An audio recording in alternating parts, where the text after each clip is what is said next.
50 this year, doesn't look a day over 40. Looks fantastic. Looks so good. Obviously doing something right. When it comes to anti-aging and skincare, it seems like there are always some new creams or serums or technology out on the market that just claim to be the fountain of youth. But if you are overwhelmed with everything that you are seeing on social media, do not despair, because the doctor is in. Just don't look at social media. Yeah, that's step one. New York's premier dermatologist and facial cosmetic surgeon, Dr. Ariel Ostad, is here to share the latest and greatest skincare techniques for 2026. Welcome, sir.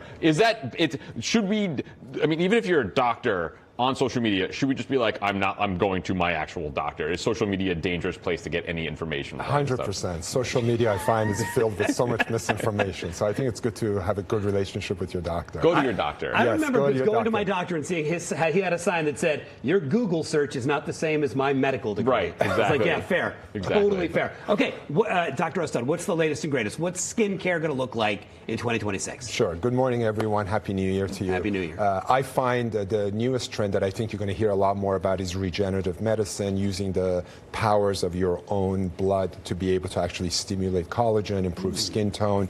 There's obviously newer forms of hyaluronic acid fillers, which are stable, safe, basically last longer. You're going to hear a lot more about what we call microcoring, which is about skin tightening. Lasers are the tried and true treatments that are still going to be around, microneedling. All of these great, truly stuff that's been scientifically proven, backed up by the FDA, that really do work. It freaks me out, though, because there are people that I know, mostly women, that go to these treatments and they come out and they look like Freddy, like they're like Freddy Krueger. Like, it's just like, I'm fine, like, this is good, this is what the doctor told me I was going to be looking like, but it's beneficial. Those treatments are beneficial. You come out very red or something, yeah. So ironically, those treatments that you're talking about are really more severe forms of treatment where really there's downtime. So some of that treatment that you're talking about may be related to what we call like CO2 laser, where you're really literally resurfacing and removing a good deep layer of skin.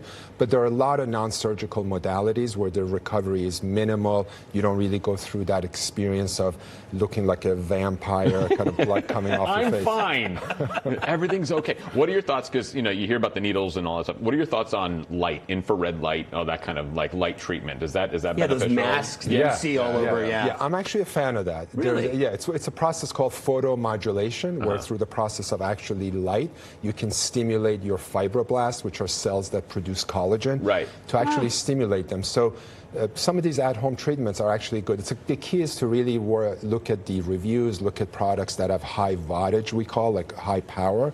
So I think those red light therapies are actually beneficial. They do help improve your skin tone. You're still not going to get quite the results that you're going to get with in the office treatments. Those are obviously much more powerful without downtime. But the at-home treatments are beneficial. When you talked about the trends for 2026, you mentioned microneedling would continue to be a trend. Talk to us a little bit about it. Explain to folks what it is and what it does. Sure. So microneedling is basically where you take little tiny needles and they get inserted into the skin. But the key is that the tips of the needles actually deliver an energy called radio frequency, and that energy penetrates deep into your collagen layer.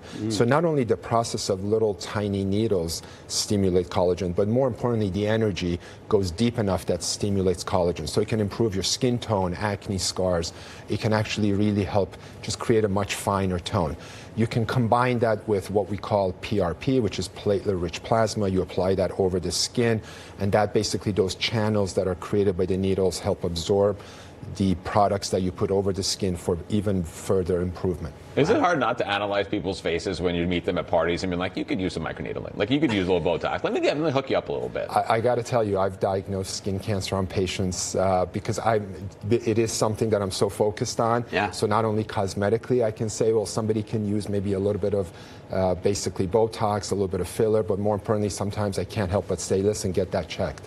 So yes, I am evaluating patients. Yeah. I wonder if you see somebody in the subway and leans across, go, hey, you got to get that. Right. I would listen if a doctor. Heck yeah, man. Yeah, no I would doubt. love that. Honestly, I've ran around the park and around the reservoir, and basically I've seen people with their shirt off, and I've seen melanoma, and I try to do it in the most nicest way to say, hey, can I just recommend that you get that checked? And that's a good idea to get that checked. Was it once a year or twice a year? Once a year. Once a year is good. Yeah, unless you have a history of skin cancer, then you go twice a year.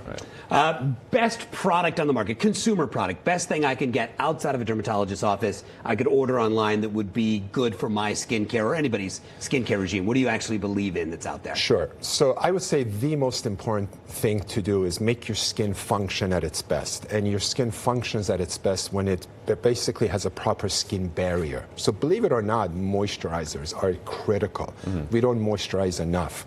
And I think some of the best ingredients that really hydrate your skin is what we call niacinamide or ceramides. So there's not one particular product, but look at products that have niacinamide in them, have ceramides in them. It's really about restoring the skin barrier. These days, we're just stripping away that dead skin layer that's basically helping to restore our skin to function at its best.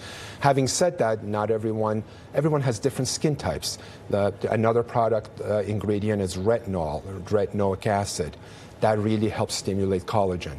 But yet, for someone with sensitive skin, you got to be careful not to overdo it. So I can't tell you one product, but certainly I would say to you, niacinamide, retinols, vitamin C as an antioxidant. Those are some things over the counter. Oxypads, Clearasil.